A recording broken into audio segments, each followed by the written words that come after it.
On behalf of the AFRO, once again, it's a pleasure to be able to honor what we consider to be Baltimore and indeed Maryland, if not the country's best. At the Afro-American newspaper's 4th annual Legends and Pioneers Gala, sponsored by Coors Light, 9 of Baltimore's finest leaders were recognized on the main stage. On a night filled with joy and laughter, the honorees acknowledged the impact the Afro has had over the years. You know, from humble beginnings come great things. So everything started from the AFRO, and at this stage of the game to be honored by the AFRO, beautiful. Well, it's difficult to explain. It's a tremendous honor. I'm humbled by this. The institution of the African American newspaper is at the heart of our history. And anything that is lifted up by the Afro has great appeal for me, because it has been there over the years and it has highlighted personalities of African American ancestry from the beginning. On a night tailor-made to appreciate these pioneers of the African American community, honoree Judge Marcella Holland exuded gratitude. The Afro is a great supporter of minorities and minority judges, and I believe they helped and assisted me become a judge. Dr. Ben Carson's son, Murray, accepted his father's award on his behalf. His sentiments rang true throughout the evening.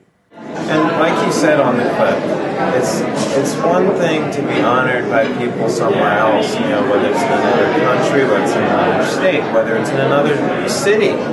But it's another thing entirely to be honored right where you are.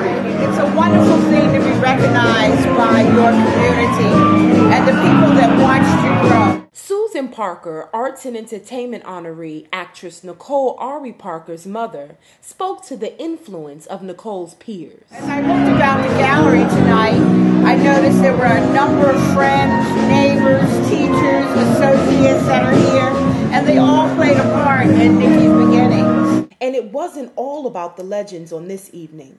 Arts honoree Travis Winkie took time to encourage those entrepreneurs that will follow in his footsteps. But whether it's your own business or working for somebody else, learn to love what you're doing at the present time. Because when you love and feel good about what you're doing and work, it makes that work a lot more easy. And sports legend Lenny Moore reminded us all of a time when legends were born. There were certain positions that were taboo for us because they called them thinking positions. And because their thinking positions were not educated enough to think like the white athlete. Look at us now. 2009 honoree, Baltimore City State's Attorney Pat Jessamy recognized the importance of the event. When you hear the history and the stories of the individuals who are being honored, it is our history, and we don't tell the stories often enough. So it is very good to sit in an audience and to listen to the wonderful accomplishments that we have within our community. And the Afro really is to be commended for this. It's what we've come to expect with the Afro. They tell our story and then they allow others to tell it through them. And that was a tradition and has been a tradition that is part and parcel of who we are, particularly here in Maryland. And when asked about the success of the evening, Afro-American newspaper publisher Jake Oliver said, It's more than just a event. It's more than just experience.